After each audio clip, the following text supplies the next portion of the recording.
બાળકી સાથે જઘન્ય કૃત્યના આરોપીનું એન્કાઉન્ટર થયું। નાયબ મુખ્યમંત્રી હર્ષભાઈ સંઘવીએ તેના પર નિવેદન આપતા કહ્યું કે 4.5 વર્ષની બાળકીની હત્યા થઈ, બાળકી સાથે દુષ્કર્મ આચર્યું।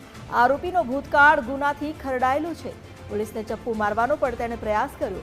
પોલીસે સ્વબચાવમાં ફાયરિંગ કરવું પડ્યું। નરાધમોને કંટ્રોલમાં રાખવાનું કામ જ છે પોલીસનું।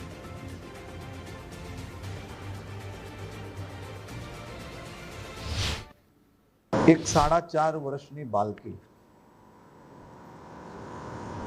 એની હત્યા,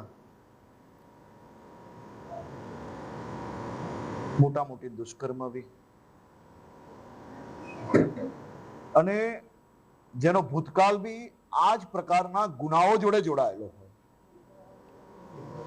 એવો નરાધમ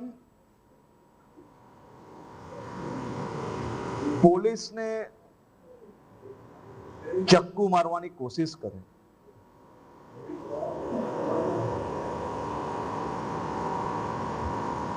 ચક્કુ મારવાની કોશિશ કરવી, અનેક ગુનાઓ કરેલા છે, અને એવા નરાધમ સામે જ્યારે પોલીસે સ્વબચાવમાં ફાયરિંગ કરવું પડે,